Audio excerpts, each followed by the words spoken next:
जय माई की। नमस्कार, मैं हूं हनुमान मिश्रा, आपका अपना ज्योतिषी व अंक शास्त्री। उपस्थित हूं साल 2022 के राशिफल के साथ। मीन्स ये है राशिफल 2022 इन हिंदी। इसमें हम जानने जा रहे हैं कि मेष राशि के लिए 2022 कैसा रहेगा। उस पर भी विशेषकर मेष राशि का राशि के अनुसार मैरिज 2022 की चर्चा, अर्थात मैरिड लाइफ संबंधी चर्चा हम इस वीडियो में करेंगे।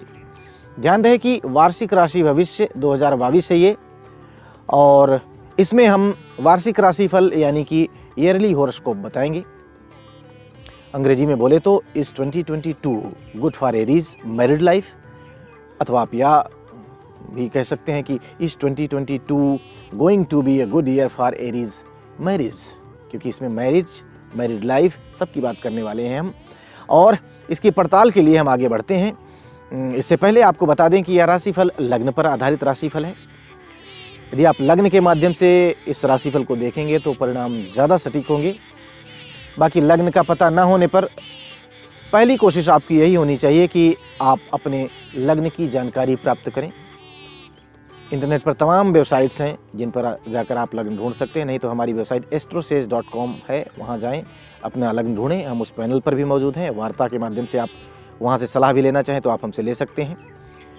तो आपको अगर ये लग्न पता चल जाए तो ठीक है, नहीं तो फिर आप नाम के अनुसार या फिर जो आपकी राशि है जिससे आप देखते हैं उससे आप अपना राशिफल देखें। और राशिफल की चर्चा से पहले हम ये जान लेते हैं कि इस वर्ष प्रमुख ग्रहों के गोचर आपके लिए कैसे रहने वाले हैं, क्योंकि उन्हीं के आधार पर ही मेष राशि मैरिज 2022 यानी कि आपके दाम्पत्य संबंधी परिणामों का भविष्य फल या भविष्य कथन किया जाएगा।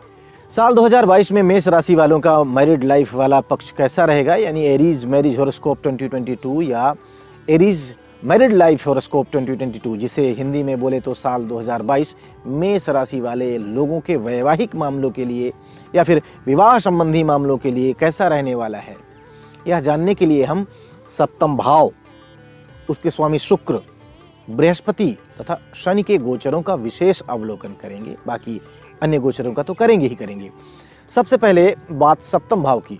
सप्तम भाव पर बृहस्पति का प्रभाव 13 अप्रैल 2022 तक बना हुआ है, साल की शुरुआत से, जो सामान्य तौर पर अनुकूलता देने का प्रयास करेगा। यानी कि बृहस्पति का गोचर 13 अप्रैल 2022 तक आपकी मैरिज लाइफ या विवाह संबंधी मामलों में अनुकूलता देने का प्रयास करेगा। इसके बाद बृहस्पति द्वादश भाव में गोचर कर जाएगा, मीन राशि में चला जाएगा और इन संबंधों की जिम्मेदारी अन्य ग्रहों को दे जाएगा। शनि ग्रह के गोचर की बात करें तो शनि ग्रह 29 अप्रैल 2022 तक सप्तम भाव पर 10वीं दृष्टि डालता रहेगा, जो कि वैवाहिक मामलों के लिए अच्छी बात नहीं है। लेकिन क्योंकि यह स्थिति विगत कई महीनों से है या कहें कि वर्षों से है, अतः केवल इसी को आधार मानकर फलादेश न करके अन्य स्थितियों को भी हम ध्यान में रखेंगे। लेकिन अगर इसी स्थिति की बात की जाए, पर्टिकुलर इसी स्थिति की, तो यह अच्छी स्थिति तो नहीं है। हालांकि 29 अप्रैल 2022 से 12 जुलाई 2022 के बीच शनि ग्रह 11वें भाव में चले जाएंगे आपके, और सप्तम भाव सामान्य तौर पर स्वस्थ बना रहेगा इस अवधि में। लेकिन इसी बीच 12 अप्रैल 2022 के आसपास से, यानी उसी दिन से कह सकते हैं, केतु ग्रह आपके सप्तम भाव पर आ जाएंगे। यह सामान्य तौर पर अच्छी स्थिति नहीं कही जाएगी। केतु की उपस्थिति को देखते हुए आपको आपसी संबंधों में संदेह नहीं करना है तथा एक दूसरे की भावनाओं का ख्याल रखना है। इसके अलावा एक दूसरे के स्वास्थ्य का भी पूरा ख्याल रखना है।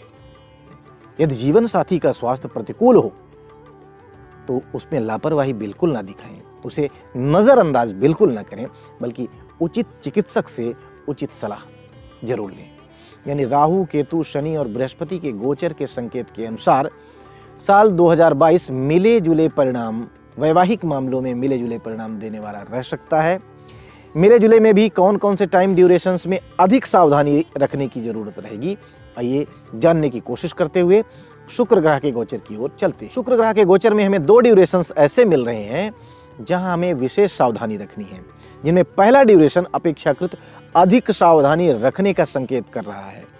वह ड्यूरेशन है 24 सितंबर 2022 से 18 अक्टूबर 2022 का। इस अवधि में शुक्र का गोचर नीच का रहेगा, यानी शुक्र नीच के रहेंगे और आपके छठे भाव में रहेंगे।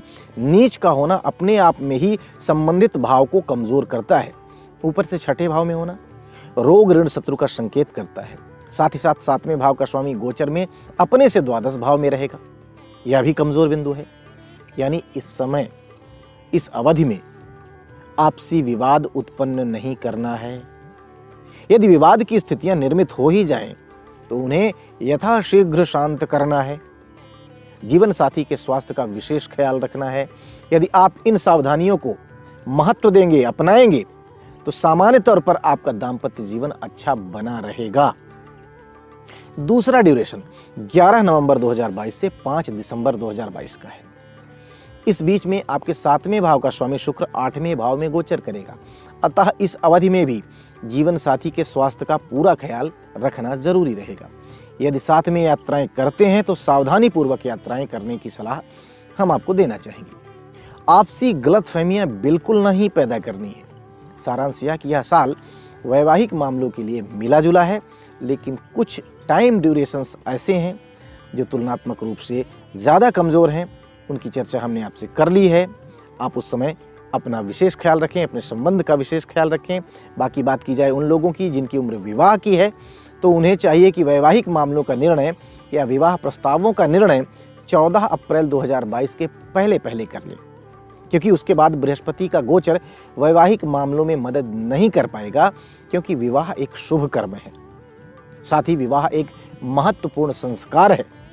तो ऐसे में बृहस्पति के गोचर का आशीर्वाद जरूरी रहता है, और वह प्रत्यक्ष आशीर्वाद आपको 13 अप्रैल 2022 तक ही दे रहे हैं। इसी अवधि में आपको उनका आशीर्वाद प्रत्यक्षतः मिलेगा। अतः यह अवधि वैवाहिक मामलों के निर्णय के लिए ज़्यादा अच्छी रहेगी। तो इस राशिफल के माध्यम से आप अपने अच्छे व कमज़ोर समय को जानकर उसके अनुसार आचरण करें और अपने दाम्पत्य जीवन को, यानी कि मैरिड लाइफ को, मैरिज लाइफ को, इनके तमाम मामलों में आप बेहतर कोशिश कर सकते हैं। आइए अब यह जान लेते हैं कि यदि साल 2022 में मेष राशि वाले लोगों को मैरिड लाइफ यानी कि वैवाहिक या दाम्पत्य संबंधी भविष्य में के मामलों में कोई व्यवधान आता है, तो इनको कौन से उपाय करने चाहिए जिससे कि इनका दाम्पत्य जीवन बेहतर हो सके। मैरिज लाइफ कहें या फिर मैरिड लाइफ, जिसे हिंदी में वैवाहिक जीवन या दाम्पत्य जीवन भी कहते हैं, यदि इन मामलों में कोई दिक्कत आए तो उसे बेहतर करने के लिए उपाय के रूप में झूठे वादों को, व्यर्थ के घमंड को व अपशब्दों को तिलांजलि दे लें, अपने आप से दूर कर दें। नियमित रूप से माथे पर केसर का टीका लगाएं। जब भी मौका मिले कम से कम 10 दृष्टिहीनों को भोजन करवाएं, उनका आशीर्वाद लें, वरिष्ठों का सम्मान करें, उनकी सेवा करें। इन उपायों से आपको लाभ जरूर मिलना चाहिए। लेकिन अगर बाय द वे इन उपायों से आपको लाभ नहीं मिलता है, तो बहुत संभव है कि आपकी दशाएं प्रतिकूल हो सकती हैं, और अपनी विधिवत कुंडली दिखा करके अपनी दशाओं व अंतरदशाओं की अनुकूलता और प्रतिकूलता को जानकर उनका उपाय करके आप अपनी मैरिज लाइफ को या मैरिड लाइफ को, जिसे हिंदी में वैवाहिक जीवन या फिर दाम्पत्य जीवन भी कहते हैं, उसको आप बेहतर कर सकेंगे। इसके लिए आपको चाहिए कि किसी जानकार ज्योतिषी से अपनी कुंडली चेक करवाएं, उनसे मिलें फ़ोन पर या फिर जो भी साधन हो उसके माध्यम से। यदि आपकी इच्छा मुझसे अपनी कुंडली विश्लेषण करवाने की है, तो आप स्क्रीन पर दिखने वाले नंबर पर कॉल करें, अपना अपॉइंटमेंट बुक करें। अपॉइंटमेंट लेकर आप हमसे बात कर सकते हैं। बस यही सिंपल सी एक प्रक्रिया है। लेकिन यहाँ ये बाध्यता बिल्कुल नहीं कि आप मुझसे ही सलाह लें, कहीं से भी सलाह लें, पर उचित सलाह लें। आप सुखी रहें, आनंदित रहें, हम तो बस यही चाहते हैं। हाँ, एक बात जरूर गौर से सुननी है कि आपकी राशि से जुड़े हुए सभी मुख्य पहलुओं के अलग अलग वीडियोज़ हम बना रहे हैं। उनका लिंक भी आपको इस वीडियो के डिस्क्रिप्शन में मिल जाएगा। और अगर गलती से हम डालना भूल जाएं, तो आप हमारे चैनल विप्रांजलि टीवी को सब्सक्राइब तो कर ही लीजिए, बेल आइकॉन को भी दबा दीजिए, जिससे नोटिफिकेशन में आपको सब कुछ मिल जाया करे। लेकिन अगर यह भी ना कर पाएँ, तो फिर हमारे चैनल पर जाएं, अपने राशि का वीडियो खोजें, उसे देखें, उससे लाभान्वित हों। उम्मीद है इस राशिफल के माध्यम से आप अपने आने वाले साल को बेहतर ढंग से प्लान करेंगे और अपनी मैरिड लाइफ को, अपने दाम्पत्य जीवन को बेहतर कर सकेंगे। माँ महागौरी आप पर कृपा बनाए रखें। साल 2022 की बहुत बहुत शुभकामनाएं। जय माई की।